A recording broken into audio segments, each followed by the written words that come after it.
right, guys, welcome back to the Hoggie Shuffle. It's been a little hiatus since we've been back, but we're here. We're ready to talk about some football. Um, Hey, Obviously, sorry, I'll let you go. I was going to say, hats off to you. You got a lot of things going on in your personal life with your football teams. So it's kind of hard. So apologies, not necessary for me, not necessary for anybody else. You're a busy guy and you're taking care of the community, and that's what matters, buddy. We'll update Broncos. We're 1-1 in the season. We had our bye week, so we're Yeah, technically week 3. We've only played 2 games, and we're starting to flow really good. your high school team seems to be doing pretty decent too against Doing bigger and decent. better competition.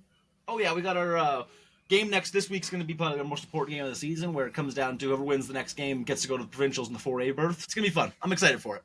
Yeah, me too. Can't wait to watch that one. I think you guys will do. I think you guys are going to do damage to the opposing team. They're not. I think we're gonna get the job done at the end of the day. We coach kids in the right ways. We make sure that they're gonna play. And it's the same thing I was talking to the Broncos kids on the weekend. Before the game started, the other opposing team was talking a lot of smack and stuff like that, and I made it very, very, very clear that we were going to show them on the scoreboard. We're not going to run our mouths. To me, that's just a waste of time. And if you can show them on the scoreboard, it means so much more than running your mouth. Well, like I was just about to say, coaching is the most important thing for the kids, and the kids having a positive attitude. And I know that on your football program, that's all that matters. It's not about the wins and the losses. It's about the success of the young men that you guys are about. And I think that will speak boundaries when you go play against the next that team. And I'll tell you this: anybody who coaches for anything else is coaching for the wrong reasons. 100%. Yeah, so coming into the Hoggy Shuffle, guys, this week we're going to talk about, knowing when to push and when to teach. Like the scoreboard, it doesn't always tell the whole story. When you're up in a game, it's the easy instincts just to coast, take the pedal off. But in football, momentum matters. And so does development. That's a big thing as well, too. This week on the Hoggy Shuffle, we're going to break down how to keep your foot on the gas while also giving your younger players valuable reps. Leadership out of your captains is just as important when they step on the field as off the field. And when they're in the fight, if they get their dukes up and they get punched in the mouth, they're going to punch back. I like it. I like it. So we got Coach's Corner. Coach's Corner, as always, knowing when to push, when to teach.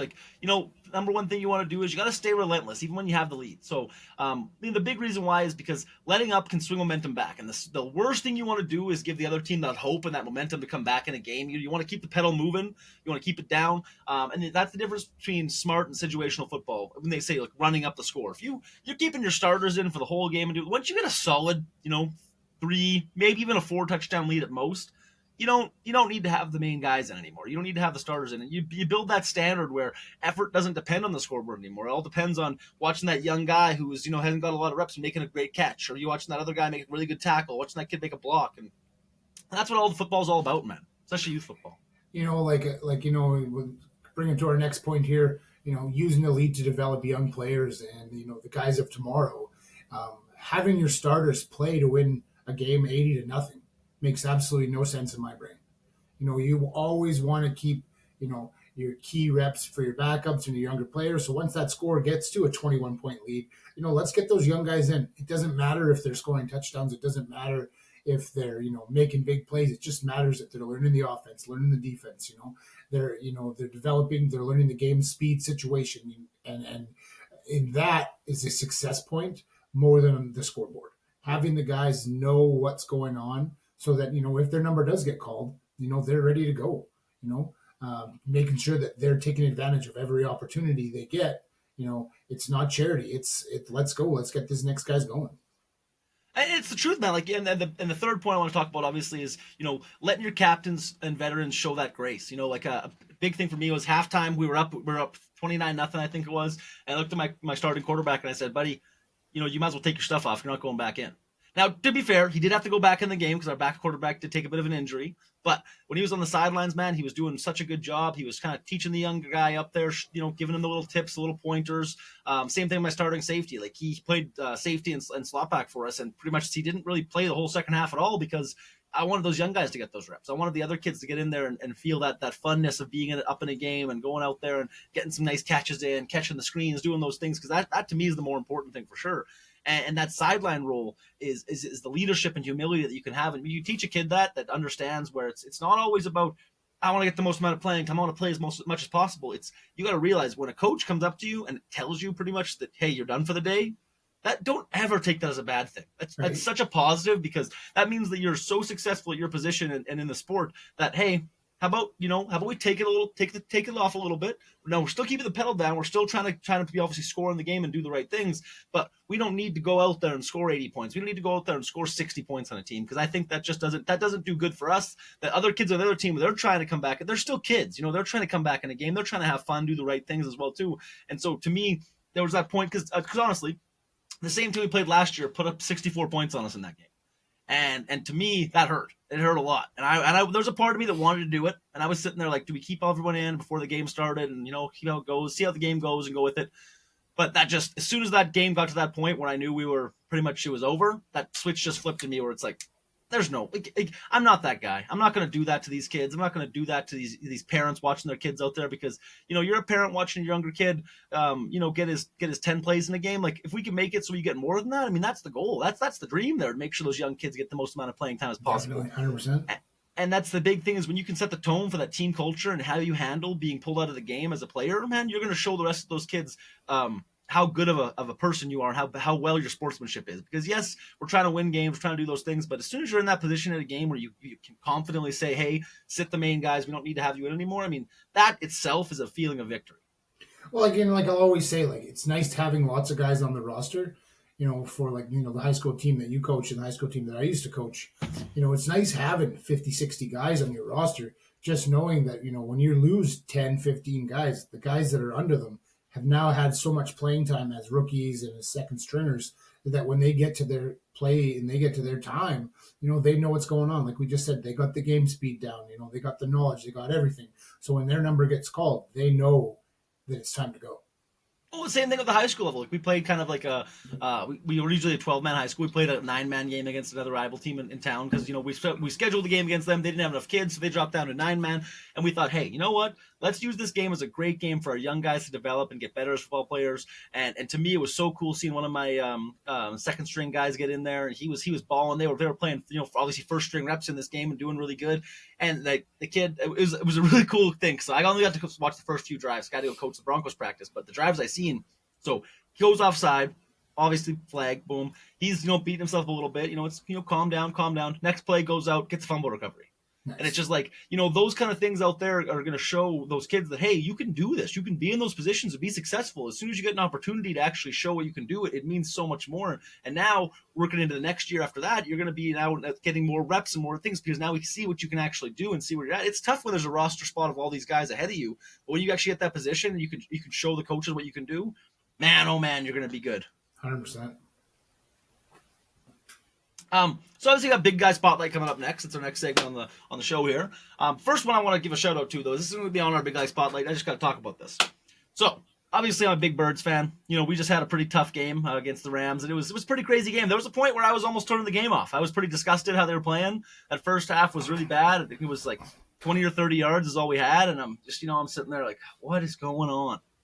And then all of a sudden, Jalen Hurts tried to start throwing the ball. He started throwing touchdown passes. His first touchdown pass of the year in week 3, which is wild. But, he started throwing it out there. And then the big man showed up, Mr. Jordan Davis. Let me tell you what. To have back-to-back blocked field goals. And just so you know, he blocked them both. That's the crazy part. And then he picked up the second. And this was for the game, by the way. For the game, blocks the field goal, picks it up. And I seen this about 20 minutes ago. But do you know how fast he was running, Rob? I don't. It didn't look overly that fast, but, cameras 18.6 miles per hour. Wow. 18 and let's call it 18 and a half. 18 and a half miles per hour down the field. That's about 30 kilometers an hour ripping down the field as a 330-pound, 6'6" man. I was going to say, he must be almost pushing 350. Oh, yeah. Like, that is absolutely wild. To know that game's on the line, he's out there. They could have sat there and been like, you know what? Let him kick it, whatever. There's no time left. Game was over. It was a chip shot field goal from 30 yards out max, or 20 yards out. And the guy already made 3 field goals that day. And you know what? To go out there and block that field goal and then scoop that ball up and rip it back, like we still would have won. We had the 1-point lead, but I mean, the effort to see a big man run down the field like that and score that touchdown, man, that's going to be one of the highlights of his whole career. Bulldogs, man, they just breed him different. I tell you. So all I gotta say is, go Birds. Dallas is losing right now, and they're losing to the Bears, and that makes me extra happy because I love seeing Dallas lose. Good buddy of mine, one of my really good friends. He's a Dallas fan, and Dallas definitely isn't the team right now. And until that old, like I say this every week, but until that old boy gets out of the GM spot, they're not going to be good for a long time. Well, that's kind of what happens when you trade off your best player in your whole team. And it's happened to the Raiders when they did it to Khalil Mack, and you see them. You see it year in and year out. When these guys just don't want to pay these guys and they don't have the respect to give them the money that they deserve. They take it personally. When they take it personally, they're getting off your team, and your team's going to suffer for it. So rolling into that, I'll get Robbie to talk about the first guy because it's one of his guys, and we're on a little bit defensively side this week. But yeah, I just wanted to get him to talk about that. Okay, guys. Right now we got Raiders D tackle Jonah Laulu. He is proving to be a sneaky tough piece in the Vegas defensive line at 6'5", 289 pounds. A former 7th rounder out of Oklahoma was claimed off waivers by the Raiders after the Colts waived him in 2024. Played all 17 games, started 7, total 35 sacks, 15 solos, and 3 tackles with the Colts, and 1 pass deflection. Just a little breakdown going through this season through week 3 versus the Patriots. He had 2 tackles, 1 solo, 1 assist, and 1 sack. Against the Chargers, he had 3 tackles, 2 solo, 1 assist, and 2 sacks. He's proven to be a pretty partial piece of our defense right now. Man, if you're a D tackle getting a sack a game right now, we're going into week 4 next week here, but 3 games in, you're getting a sack a game. That's pretty successful. And the guy that got dropped off waivers to get a sack a game, that's pretty impressive. And even then, the Raiders are in, I don't want to call them in trouble yet, but they're not looking super, super hot. Even today, he had 4 tackles, 3 solo tackles, 1 assist, and a sack. So, right now, he's doing really, really, really good. He's showing more disruption in the pass rush already this year than he did last year, proving he's not just a rotational body. He's the real X factor for the Raiders' defensive front. You pair him with Crosby, good things are going to happen. They just got to get some, connectivity flowing, and you got to get that offense doing some great things. He's steadily grown into a more meaningful defensive snaps, especially after the Raiders released Christian Wilkinson. Now Laulu has a chance to step up into a really big role for the Raiders, I think. He's got good movement, especially in the run game, gets defensive stops, shows promise against combos, double teams. He's very agile. He's good on the spin moves. He shows flashes of greatness. He's got some areas he needs to grow. He needs to keep, refining pad level, leverage, reacting quicker to the reach block, and backside run block. When he gets caught backside, he's getting pushed around pretty good. His pass rush is still developing. In 2024, he had a few pressures. 2025, he started out hot with a couple sacks. So the potential here for the Raiders, guys, he's looking good. He's looking like he's going to be a good piece coming up here in the next year or two. So, next big guy spotlight, Jalon Walker. Panthers, he's kind of the rookie edge hybrid role, similar to Micah Parsons. He's a big guy out there. He's still new to the pro game, but he obviously came with the pedigree, and he's really beginning to show glimpses of why. It's just reinforcing how good he is as a player out there. He's really been starting to get in there. Obviously, NFL's first couple games so far, he's already had 5 tackles and a sack. He's easing into the speed, but he's making his presence felt. He's not there 100%. Last year playing for Georgia, he had about 60 tackles, 10.5 tackles for a loss, 6.5 sacks. He was a really good guy, big reputation, high motor, and obviously we just talked about them Georgia guys, man. They know how to do it. So this is somebody that, let's be honest, if Panthers didn't get him, who would have picked him up. That's the reality of that, right? It. That's just the reality of that. So it's nice seeing out there. Dude's rocking it. I think you're gonna really see him in the next couple of years develop into that guy. Now, playing for the Panthers is going to be tough because obviously offensively they're a lot of 3 and outs, so he's going to be on the field a lot, which also going to give him more stats, kind of going to give him the ability to kind of show and prove out that he's the guy that everyone thinks he is. Yeah, he seems to be. He's done some great things this season, and I can't wait to see where he goes. Oh, man, me neither. Next thing we're going to talk about, obviously, is our Week 4 matchups. Now, again, we talked about this last episode we did it, where I know that was Week 1. Now we're a few weeks down the road here, but that's okay. Like I said, been busy, trying to keep up as much as I can. But, yeah, I want to talk about the matchups we're going into. Obviously, Week 4, you're going to see a lot of different matchups. But, yeah, let's go through what me and Rob think is going to happen here and kind of have a little bit of chat, a little bit left and right. Maybe I'm right, maybe he's right. We'll see what's up. So, first game's going to be Thursday night, and that's going to be Seahawks versus Cardinals. You got Sam Darnold taking over and then Kyler Murray coming in as well too. It's going to be something to see there. I think that It all depends. I mean, the Seahawks looked really hot today. I'll tell you that. They looked really, really good today against Saints. I mean, they were just vibing. Their defense was vibing around. Their special teams was looking really good. So it all depends on if Kyler Murray and Marvin Harrison Jr. really want to get the ball going together and see what happens. I'm with you. I think the Seahawks looked absolutely fantastic last week against the Pittsburgh Steelers. That was a tight game until it wasn't. The Seahawks just pulled away from that one. There was nothing the Steelers could do. And then again, like you said, this week against the Saints, like the Saints aren't really that strong, but the Seahawks are proven to be pretty tough out there. As long as they can keep Kyler Murray under wraps, I think that the Seahawks take this one by a decent. I don't know. I'd give them 10 points over top of the Cardinals. Oh yeah, like I'm thinking it's probably going to be, let's say like a 30. What would it be? Yeah, I bet you they score about 30, 35 points. Be around that. Cardinals maybe getting about 17. Yeah, I was gonna say around 30 to 21, right in that realm. Field goal, just a couple 10 point separation. All right, then we got our Sunday games. Now, these are the games where, obviously I'm going to be watching lots of them. The Thursday nights, Monday nights are hard for me because I have coaching, but, the Sunday games like today where I get to watch lots of football and have a great time doing it. So, first matchup we're going to talk about is going to be Vikings versus Steelers. Now, we got Carson Wentz filling in for J.J. McCarthy. We're going to see how that rolls. And Aaron Rodgers, I mean, is he still going to be playing hard? This is the international game as well, too, so it's going to be earlier than everything else. Dublin. I think it's in Dublin, Ireland. Yeah, I mean, at the end of the day, guys, I remember when Carson Wentz was the guy. I remember back in 2017 when he was the guy. He was doing all his things. He got injured on that play, but Aaron Rodgers, same thing. This is the tale of two broken quarterbacks, and see who can really throw it together and throw a good team up there. Personally, I think Steelers take this game. I think you're going to see Steelers get. I could see pass for 3, run for 1. Like I think it's gonna be a pretty consistent game there. Carson Wentz and the Vikings. I mean, obviously, they got good receivers out there.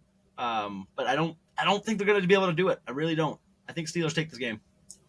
Yeah, I'm going to have to disagree with you on that one. I think not just Carson Wentz and the offensive weapons they have, because they arguably have the best wide receiver in the game, but that defense for the Vikings is probably at number 1 or number 2 in the league. Like today they just absolutely shredded everybody. So I'm going to go Vikings with Carson Wentz. Maybe Carson Wentz throws a pick. Maybe he doesn't. He's probably going to get at least 2 touchdowns, and that defense is probably going to get a touchdown. So I'm going to say that defense is going to hold Aaron Rodgers under 17 points, and I'm going to say at least 24-17 Vikings. I'm going to go complete opposite role on that, but that's the point of the show is to talk about. We're not always going to agree on everything. It's going to be sometimes you're right, sometimes I'm right, but we'll see what happens with it. And I still believe in Aaron Rodgers. I still think he can get the job done. Next, we got the Commanders versus the Falcons. Now, the Commanders have been coming out hot this season so far. They've been doing really good. I think they lost week 1, but they've got the last 2 weeks they've been doing really good. So, I mean, I think you're going to see them come out week 4 against the Falcons. And you got Mariota obviously starting right now with Daniels being hurt. But Michael Penix Jr., I still don't know if he's the guy. I still don't know if he's going to be the guy. But obviously he's quick. He can huck that ball really well. And we can see what happens. After watching the Commanders play the morning game against the Raiders today, they looked really shiny. Deebo Samuel almost took one to the house early, right, opening play. And Mariota looked very strong running the ball, passing the ball where he needed to. Whoever's calling the plays there was doing a fantastic job. I think it's going to be a little bit of a low scorer, somewhere in that realm of 21-14. But I'm taking Commanders for sure. I don't know. They put up 40 points today, didn't they? They sure did. That's what I mean. And I don't think if I was to go Falcons Raiders, I think that'd be a way closer game. So I don't know. I think they're in the same boat as the Raiders, defensively especially. And I think Commanders probably put up close to 40 points again. Like if they're going to have a good, successful day again. Well, I think the Raiders didn't really prepare for Mariota to run the ball too much. They thought that he was just going to sit in the pocket and try to throw the ball. And I think that, you'll see the Falcons prepare for Mariota a little bit better next week. But I think that, again, like I said, I think that you'll see Mariota stay in the pocket a little more next week, and they're not going to let him run around as much as the Raiders did today. All right. You can do the Sunday night games. I'll do the Sunday day games. We'll do it like that. Like you can do the afternoon ones. But next one we got is going to be Saints-Bills. Now, Bills have been doing this right now. They had the first week 1 win where it was really nice. Since then they've been kind of they've been doing decent, but they're not the team everyone thinks they're going to be. But Saints, honestly, not looking great. Obviously, they just got blown out by the Seahawks today. And if you're asking me who's going to win that game, Bills versus Seahawks, I'm saying Bills all day. So I think Josh Allen absolutely commands over the Saints defense. I think he's going to come out hot. And I think he's going to be throwing the ball downfield. I agree with you. Guy's MVP last year for a reason. He's sure making a strong push to become the MVP again this year. Bills defense is doing great. They got top 3 running back in Cook. And the Saints, Spencer Rattler, he's not the answer there. They'd have been better bringing Derek Carr back off of IR and doing something with that. I know that he offered if they needed some help, but yeah, I'm taking Bills by a lot, like a lot. Oh yeah, I think the Saints maybe score 1 touchdown, like maybe. Right? Those young guys are going to be getting in for the Bills, like we just talked about. Then next we got Browns-Lions. Now, this I think is going to be an interesting game because both teams have the ability to score points and score touchdowns. But I think that on the opposite end of it, they're going to let touchdowns happen. Do I think the Lions take it? Yes, obviously I think the Lions take it. But the way the Browns have been playing lately, man, it's going to be a close game. Like this is going to be a field goal kind of game. This is going to be one of those games that goes down to the absolute last minute of the game, right to the wire. And it's really anyone's game, in my opinion. I can't be too confident that the Lions are going to take that one. I mean, what do you say? I mean, Joe Flacco beat the Green Bay Packers. Like, he's 40 years old. He's been in the league for 19 years. Like he's crushing it. Like I can't, like you just said, you can't predict tomorrow. But obviously that Browns defense is doing something. And I'm still going to pick the Lions, but I'm pretty excited to see where old Flacco goes next week. I think so. Like I said, I don't think it's going to be a crazy high-scoring game, but I think it's going down to a 3 points one way or the other. Yeah. Then we got Titans and Texans. We got the 2 T's. We got Cam Ward versus C.J. Stroud. These are both young running gun kind of quarterbacks. They both can throw the ball pretty successfully, but I think that the Texans have a little bit better offensive line surrounding them, and I think they have a little bit more weapons. Cam Ward, he's got a couple of years until the Titans can really build around him. So yeah, I'm gonna definitely give this one to the Texans for sure. I don't think it's gonna be a crazy high scoring game. It's gonna be like a 17-14 kind of game or a 13-10 kind of game. But I'm going Texans for sure. Yeah, that's a very bold prediction. I agree with you. I'm hoping to see Cam Ward have a bounce back this week. After another big loss. They lost by 20-something points this week. I mean, they lost to a really good team as well, but I'm definitely saying I think C.J. Stroud's going to bounce and have a good game this week too. I think so. And then last one I'm going to talk about here for me for starting them out is going to be the Panthers versus the Patriots. We got the 2 T's, now we got the 2 P's. We got Panthers, Patriots. Obviously, you've seen today, Panthers out there, they weren't looking crazy, but they did a good job. Like the Falcons really couldn't stop them. I think they scored 30 points, and they obviously defensively they had a great stop. But I don't think that the Falcons are also the team that's really gonna do much. I think, like I said before, when the Commanders are gonna absolutely dominate them. If the Panthers did that, I mean, wait to see what the Commanders did that. Wait to see what the Panthers are gonna do. Now, vice versa, that is obviously the Patriots out there. They got a pretty solid defensive line right now. Drake May's been commanding that offense, but again, it's not going to be a crazy game. We're in the dog games right now, where there's not, I love seeing those high scoring big games, but when you see these teams that are kind of both in that mid range, they're very evenly matched that way. It's not going to be a crazy game. I like the Panthers in this matchup just because, Bryce Young, he's stepping back. He's getting a little better week by week. They have running back by committee. It's not just one guy getting pounded down.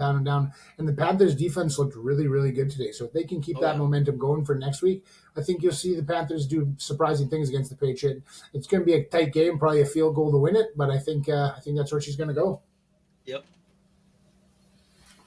All right, let's look into the afternoon window. We got Chargers at Giants. Ooh. And I'm going to say Justin Herbert, he's not MVP. He could be one day. I'm not a big fan of him, but I don't think the Giants are going to bust back against the Chargers. Chargers defense is looking pretty good these days. I know they gave the Raiders a pretty good beating last week, and I'm going to say that Chargers put up 30, and Giants might get 13 points. I don't know, man. I gotta disagree with you on that one a little bit. I think that the Giants taking the Dallas to overtime like that, I think really show that they can score.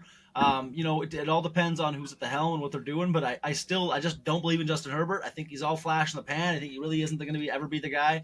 I think he got way too much hype when he was in his first and second year in the NFL, and that made this facade that he's this ultimate great quarterback. But I don't see it. I think that the his era is not going to last very long, and he's going to fizzle out. And I'm thinking Giants by 2 touchdowns.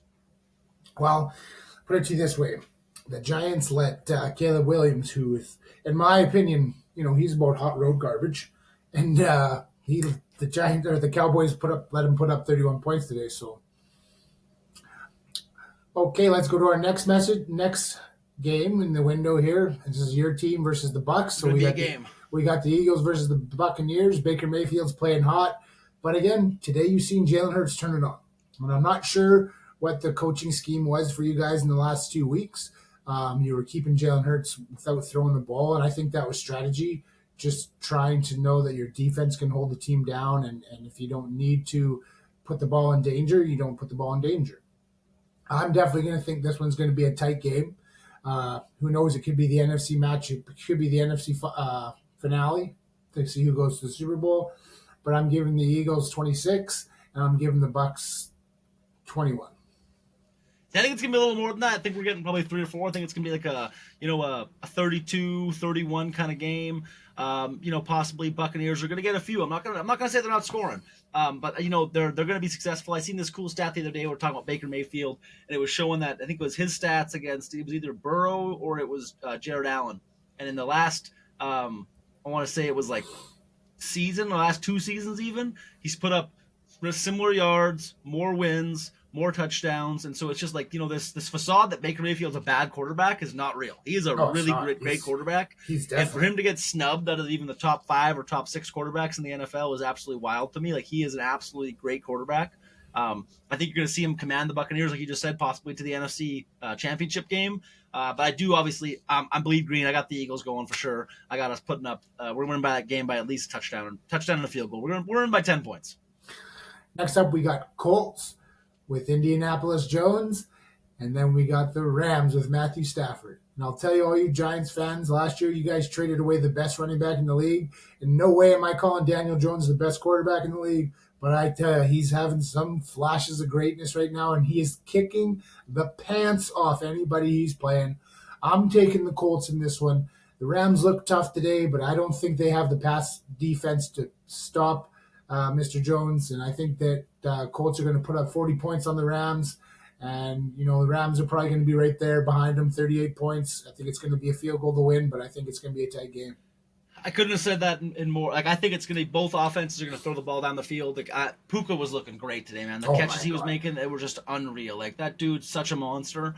He's going to have a great NFL career ahead of him. He's such a good player, such a good kid. And so, yeah, I think same thing. I think it's going to be a very high-scoring game. I think it's going to go down to the wire. But I'm also going to give it to the Colts as well, too. I really think the Colts take that for sure. I think Daniel Jones is proving to everybody what everyone doubted with him. And I think it came down to the play calling of the Giants. I think that's what it really came down to was they just weren't building a team around him. They were trying to build a team around Saquon and then not pay him any money. So it just you can't have both. You can't do that. Well, you see that coach, he's on the hot seat. He might get fired mid-season, and if he doesn't produce this year, he's definitely getting fired. Yep. All right, next we have Jaguars versus 49ers. Trevor Lawrence versus Mac Jones. Purdy's out. Trevor Lawrence looked decent today, better than he has all season so far. I'm going to give it to the Niners on this one. I really think that, Jones is getting his first start. I think that next week he's going to be comfortable in that offense. And I think the 49ers are going to put down the Jacksonville Jaguars. It's not going to be a big, gross game. It's going to be, 20-21. It's going to be a nice, tight game that way. But yeah, I'm taking Niners. Personally, I don't think the spread goes over. I don't think it goes over 40 points for total points scored in the game. I think both teams get held under 20. I think both, offensively speaking, they're not good teams. And I think it's anyone's game, really, at the end of the day. So I could see Jaguars pulling off a sneaky win out there for sure. Yeah, I don't know. 49ers aren't it right now. I think that they're proving to everybody that, systematically the way their offense runs, they're going to go out there and they're going to get some yards, but they can't finish it in the red zone. That's the biggest problem right now.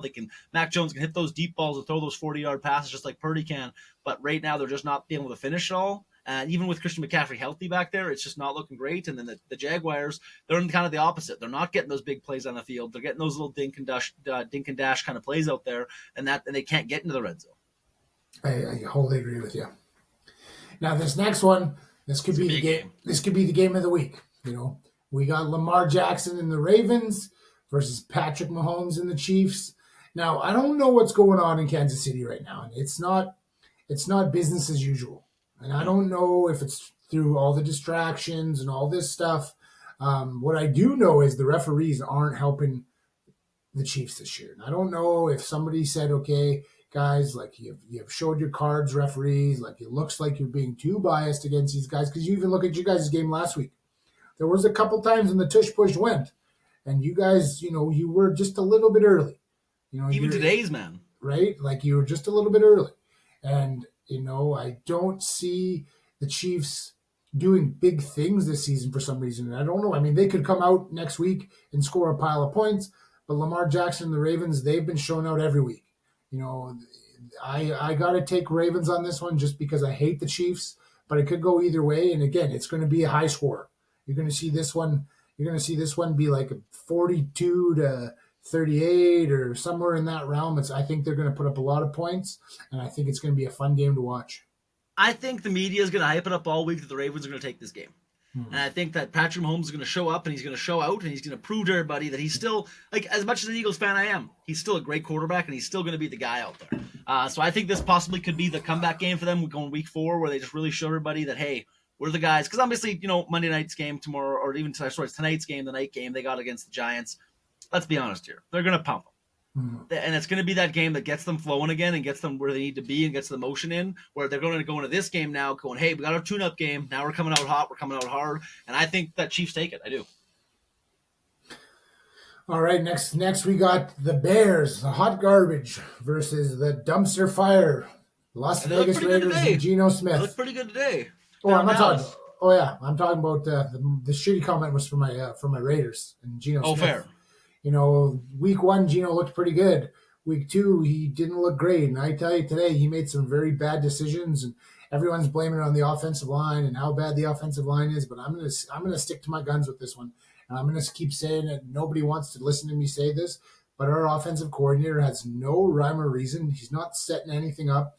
He's not running play action when he needs to run play action. We got a good running back. Run the piss out of the ball, make him stop the run, get some play action going, get our guys down the field. He's just not doing it. Now, I'm still taking my Raiders. I think it's going to be a tight game, but I'm still taking my Raiders. I'm going to say Raiders 23 points, Bears 17. So I'm just going to get my cake first. I think the Bears take it 31-17. And here's what you guys can go back in the other videos. You can even talk about what me and you talked about a month ago. I told you this from the day one. As soon as they signed Chip Kelly, he was going to be demise of your entire running back. He was going to ruin that kid's career, and he was going to be the worst offensive coordinator you've seen in a while. 100%. Like, he absolutely decimated and ruined the Eagles. So we had to go back to coaching college football because that's all he can do. He can't coach in the NFL. He is a college football coach. He has proved time and time again now that he is not, like, he's going to be a one and done this year. He's out. I guarantee you going into next year, the Raiders do not keep him back as the OC. He's absolutely terrible. I don't even know if he's going to make it to week 6, buddy. I really don't. Like he is the worst offensive coordinator we've had in a really long time. And like I said at the beginning of the season too, Geno's going to be there, but when push comes to shove, when our other guy's back, AOC is going to come back out, and he's going to come back hard. I hope so.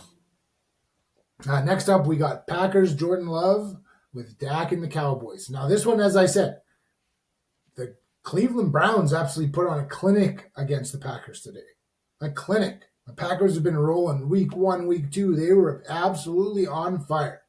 But my guy in Cleveland, my defensive end, the one we always talk about, he is an absolute beast. And he's coming. But again, the Cowboys are a weird team, and we know this. The Cowboys could be a dumpster fire for 3 weeks in a row and then come out and put 40 points on the board, like nobody's business. But in that case, I'm still taking the Packers. I think the Packers bounce back this week. I think the Packers put up 38 points, and I think the Cowboys might maybe manage 20. I mean, I've said it the whole time. I still think that, obviously when you're going against one of the best defensive ends of all time, it's going to be a tough game for you. You have to get the ball off quick. You can't make the reads you want to make. It makes it a really hard game, but I still think Jordan Love's the guy. I don't think the Cowboys have the pressure to get to Jordan Love, just like how the Browns had with Myles Garrett on the outside, obviously, because they made the decision to let that guy go. They don't have him anymore. And guess what he's going to do? He's going to absolutely get in Dak Prescott's face, and he's going to show them the reason why they should have kept him on the team and paid him that money. Like you're going to see Micah get it. I'm honestly going to put it right now. You're going to see Micah get 2 sacks. 2 sacks for sure. He's going to sack the ever-living life out of that dude, and he's going to make him wish. He's going to make Jerry have nightmares about that game because he's going to be so scared to play it. I mean, the Browns had 5 sacks against them today. So that offensive line was getting worked. But I'll tell you what, Dallas doesn't have that guy. They traded him away. They don't have that guy. Very true. And now I'm going to tell you this right now. Going into Monday night, we got the doubleheader. This is the cool part of Monday nights right now. We got the doubleheader. We got Jets with Tyrod Taylor because old Justin Fields is hurt. And then we got Dolphins with old Tua Tagovailoa, long last name, but has CTE. I'll tell you what, dude's got so many brain injuries, he doesn't know if he's passing or catching. He doesn't know what's happening out there. He thinks he's running the ball down the field, and he's already been sacked 3 times. It's not going to go great for the Dolphins. I don't think they're the team that they could possibly be. They have so many weapons with Waddle and Tyreek Hill that they should be one of the best passing teams in the NFL, and they just week in and week out show everybody that Tua is just not the guy anymore, and that kid just needs to retire and save his brain for the rest of his life because it's getting worse and worse and worse. So I think the Jets take it. I do, and that's a little bit. I know it's a statement call because the Jets obviously aren't the strongest team right now, but I think that it's going to be a low-scoring game. I think the Jets hold them down pretty hard, and you see them score. I think Jets are going to go 17-10 against Dolphins. Dolphins had a good week this week against the Bills. I mean, it was a tight game there for a minute until it wasn't. One bad play by Tua, and the game was pretty much it was decided in that way shape. The Jets, on the other hand, having Tyrod Taylor, he's a good quarterback when he needs to be, but sometimes he just can't read the field, and he's scrambling, and he's getting up there in age too. I'm going to pull for the Dolphins to bounce back next week, and I think that you're going to see a different team. Because let's be honest, if McDaniels doesn't do something there, he's going to be gone too. I think he's making a lot of bonehead calls on offense, but I'm still saying Dolphins are going to hit this one 27-14. I think it's going to be a good early game. Now, next game is going to all come down to offensive line play. So we got Bengals versus Broncos. And the Broncos offensive line has been absolutely kicking butt, taking names, doing everything they need to do. Their defensive line's been doing really good. I still don't believe in Bo Nix. I'll still die on that statement. I don't believe in Bo Nix at all. But with the Bengals letting Burrow get sacked so many times to the point that they have Jake Browning starting right now, it is not going to go great for them. I really don't think so. I think Broncos take this game for sure. I think you see the Broncos go out and score at least 3 to 4 touchdowns. Bengals are maybe going to get 2 field goals and a touchdown out. They're not going to be a great team. How the Bengals didn't trade to get a better quarterback off this situation, they could have went to New York, they could have went a couple other places and got some guys. Now, as I said, Bo Nix, he's a decent up-and-coming quarterback, but he is not a guy that's finishing games right now. They should have finished the Chargers. They kicked the crap out of the Chargers in the first half of the game today, and he just could not finish. So I'm definitely taking the Broncos, but it's going to be close. It's going to be a 1-point game, won by a field goal. I can see that. I can see that. And at the end of the day, guys, that's our takes. Sometimes we're right, sometimes we're wrong. Tell us what you think. I'm going to try and get this one out before the Thursday night game to make sure that we can have our takes out there before the week starts. And you're really going to see what happens. So next one we're going to throw into is the flag on the play. Now, there's been a lot of controversy this last week about the Tush Push. And I get it. I'm not blind. I'm an Eagles fan. I'm not blind. I can clearly see that, yes, these guys, there's a few offside calls that aren't called. But you got to really think. You really, truly believe as a football fan that the offensive line and moving just a little early when the defense is also lined up in the neutral zone is really the difference on the Tush Push working or not? You really believe that? You know what I mean? It comes down to, I've seen a few commentators say it, but it comes down to the quarterback. The quarterback having the ability to push through that pile and keep going and fight for those yards is the difference maker. And yes, the offensive linemen, there's a couple times where we're lining up a little bit offside, we're moving a little bit early with procedure, not getting called. But I promise you, they're going to key in on that in the next few weeks, and you're still going to see the Tush Push be just as successful because let's say we go before the Tush Push day. Let's say we go back to 2022, right? We go into those times, or 2021 even. We were still 92% on getting quarterback sneaks in there. So in 2022, when Jalen Hurts was just first the starter, we were really running the Tush Push that much. And I'll tell you what, he was still getting in there and still being a dog, still getting those quarterback sneaks because he's the guy. And yes, people say that, oh, he can't throw or he can't do this. He proved to everybody he can throw today. He proved again. He proved in the Super Bowl to everybody he can throw again. So, you want to look at the little things. You want to look at the X's and O's, man. You look at the W's because that's all we care about. And in close games, obviously, Eagles and the Chiefs, obviously, use a tush push at the goal line there, missing the false starts. I get it. But, after the game, I think, quarterback Kirk Benkart called the play still not real football. And at the end of the day, any team can run this. That's the truth of it all. Any team could go up there and line up in the exact same formation and run this. But you know why they can't? It's because they don't have Jalen Hurts. Well, every team out there has tried to run this. And as you say, I'm going to go with my man Fogel. It's called strategy. It's strategy to win. Like I said earlier, it says I don't know what the Eagles are doing with their offensive coordinator, if they're saving their guys for later, if they're making sure that by the end of the season their wide receivers are still healthy. There's stuff still going on. The tush push is a legitimate football play, and the reason I know that is because everybody's crying about it. You got the biggest defensive tackle, probably the best interior guy in the entire league, on national television, crying his eyes out about how the tush push is poopy, and blah, blah, blah, blah, blah, and it's not fair, and the referees, and just like there should not be one player from the Chiefs talking about referees ever from the amount of referee assistance they've had in the last 3 seasons. And I tell you, Chris Jones lipping off Jalen Hurts after they're losing and knowing they're losing, I was just like, buddy, grow up. Grow up, Peter Pan. Like, get Win a the fucking game. Shut your ass up. Right? Like oh, man, I loved that. Simmer down.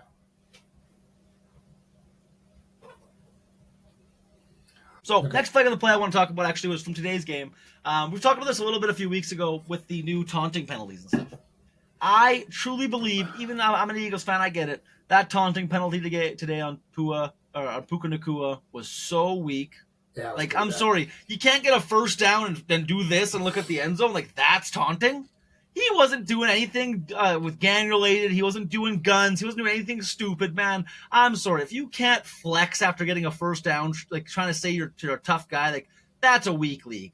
I don't want to watch football in a league like that where I'm sorry, like you can't do the littlest thing possible. Or who was it there last week with CeeDee Lamb where he gets that in the end zone and he does the little like, hey, you didn't get me or whatever, like you got a PI call and he gets a 15-yard taunting call for that for saying like, haha, you got a PI call? Like, I'm sorry. Like it comes to a point where I get it where they want to, obviously make it about football and you shouldn't have the guns out there and you shouldn't be doing, the slimes and promoting violence and those kind of things. But like, you have to draw the line. And these are grown men.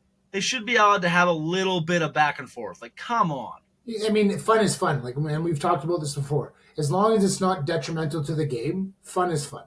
Exactly. And taking away the fun for these guys who absolutely just love this game, that sucks. Yeah, 100%. So, like I said, I'm calling it out. I think that's a terrible, terrible part of the NFL right now. It frustrates me a lot and just, it's something I don't like seeing. So the next thing I want to talk about, though, is obviously going to be Legends Talk. It's something I like to do every week, talk about the Legends. And this week we're going to talk about Mr. Howie Long. He was a legendary player for the Raiders. An absolute monster out there. He had 2 great sons that played in the NFL. He was born in Somerville, Massachusetts in 1960. Ooh, a long time ago. He didn't even start playing football until his sophomore year of high school. Once he did, it was clear he had a gift for the physicality of it. At Villanova, his university, he played both defensive end and offense, even some offensive line. Before finding his calling at defensive lineman, he developed his reputation as a relentless, technically sharp player with elite quickness at 6'5", 265. He was drafted in the second round, 48th overall of the 1981 draft by the Oakland Raiders. He joined the roster loaded with grit. It was the perfect fit for his brand of football. His Raiders renaissance, he's long entered the league as a versatile defensive lineman, playing across multiple spots, defensive end, defensive tackle, even lining up over the center sometimes, right in that 1A. Being an absolute monster. His explosiveness and his leverage made him a nightmare for blockers. By his second season, he was a full-time starter, began racking up sacks and quarterback hits at a clip that puts him among the league's elite. And when the Raiders moved to L.A., Long became one of the defining faces for the team as a strong enforcer in the trenches and a leader on the defense. Like, His playing style was huge, man. His relentless motor. He's played every single snap like it was a fight for survival. His quick first step and hands made him nearly unblockable in a one-on-one situation. He lined up everywhere. It didn't matter where he was at. His physical dominance. He had 84 career sacks, which is still among Raiders franchise leaders. He had 10 fumble recoveries, countless pressures. His violent hands and leverage. He was famous for his club move, knocking linemen off balance and finishing with power. And I tell my D linemen all the time that if you can have a solid club and the club and rip, man, it is deadly.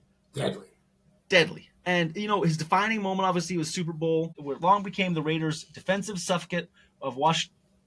His defining moment was in the Super Bowl, obviously, where him and the Raiders were doing really good. They were going against Washington's league best offense in a 38-9 blowout. His presence in the game, in the backfield, all symbolizes the Raiders' toughness and swagger. And I mean, his big thing was he was a locker room guy. He was known for his humor, his leadership. He kept the Raiders' defense locked in but loose. He was faced the franchise Pro Bowl 8 times. He became synonymous with the Raiders Nation. After football, he transitioned seamlessly into broadcasting, became one of the NFL's most respected analysts. And like I said, he put 2 kids that went into the NFL and were absolute monsters. And I know for a fact, I'm not sure if both of them are, but I know for a fact one played in the Super Bowl and then one obviously a Super Bowl champion with the Eagles. One back-to-back Super Bowls. He won with the Patriots and the Eagles the next year. That is true. Sorry, I didn't even think about that. That's true. Yep, monster. Like I said, 13 seasons, all with the Raiders. He's a Super Bowl champion, the 8-time Pro Bowler, 3-time All-Pro. He's Defensive Lineman of the Year in 1985. He's part of the 2000 Pro Football Hall of Fame. So he embodied the Raiders' mantra of tough, versatile, relentless. He was the guy who didn't just beat the man across from him, he punished him. And his presence gave the Raiders a physical identity for over a decade. And here's a great quote, he didn't just rush the passer. He dictated the game with his quick, smart, violent, relentless. He made offensive line plan for him first. And for 13 seasons, he was a prototype for the Raiders. He was intimidating, dependable, and championship caliber. And so hats off to you, Howie Long. What a great career, buddy. Thanks, Howie. You were great for us. You were great. All right, next we got the good, the bad, and the ugly. We're going to go off some week 3. Maybe there'll be a little bit of week 2 stuff in here, but here we go. Washington Commanders O-line week 3. They reshuffled, Andrew Wiley and Chris Paul in the O-line. They still managed 201 rushing yards against the Vegas Raiders this week. The ground game and the run blocking looked much better, slowly bouncing back, and they looked good today. Let me tell you that. Packers returning pieces, Aaron Banks and Zach Tom, they were limited at practice this week after missing time. That helped stabilize the line and give the rookies some, incoherence. They were a little bit crazy today. The backup they were less of a burden on those guys. You know what I mean? The shift for Jordan Morgan to guard while Banks recovers, it gives them something to stay on track. And, they still had a pretty rough day today. That defensive line for the Cleveland Browns absolutely gave that offensive line a day. All right, next we got up is the Giants. Their depth showing up. Week in and week out, the Giants' offensive line has looked better than it's looked in a really long time. Returning this week, they got Marcus Mambeau. He's already, impressed stepping in. He's allowed just 2 pressures on 37 dropbacks. That kind of performance from a rookie really gives the coaching staff a lot more trust in him, if Thomas isn't 100%. And as I said, I really think the Giants are going to look really good tonight if that offensive line stays crazy.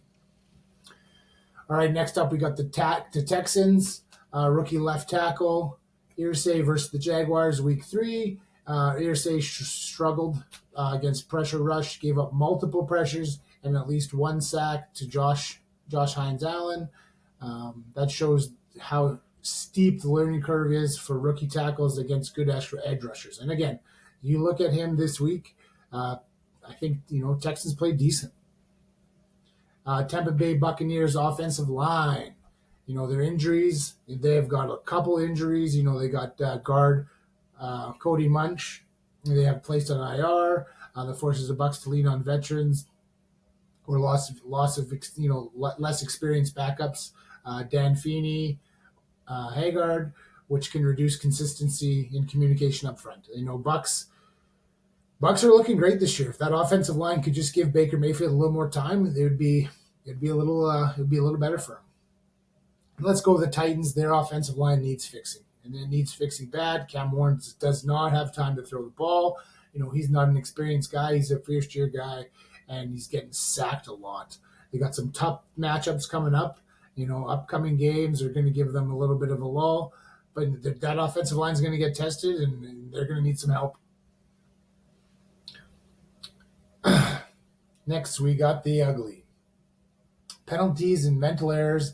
The Texans, among others, have been flagged often. 7 flags, 66 yards versus Jacksonville today. Some of those are due to miscommunications, late recognitions of blitzes and stunts. That's definitely killing the momentum for the Texans this week.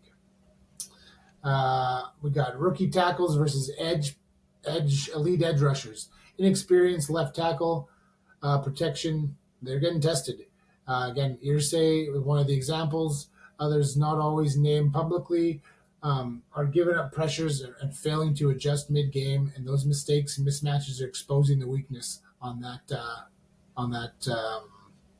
Titans O-line. Depth being exposed, those O-line, as a starter, backups are being thrown in without, any wiggle room, mistake blocks, slower footwork, more blitz pickup failures. And again, I'm sticking with the Titans. They need to really, really, really work on that O-line depth because they have cracks, and it's not looking great. Not at all. So, guys, that's the main meat and potatoes of the episode. I really appreciate you listening this long, watching for this long. Like we talked about earlier, great teams, they don't just dominate on the scoreboard. They build depth, culture, leadership in every situation. Whether you're the guy in the huddle or the guy putting an arm around the rookie on the sideline, your role matters, and that's how you progress and sustain success. And that's the truth behind it, man, is just really think back to all those times, even as a coach when you played football or as a player you're playing right now. It comes down to how you carry yourself and how you are as a player, as a coach, and that means everything to the game. And I seen this quote before. I was talking about it where it doesn't matter what the points are, just play for the love of the game. That's really what it comes down to. So again, thanks for listening. Like, subscribe, follow us on all platforms, and remember, as always, stay square, stay nasty.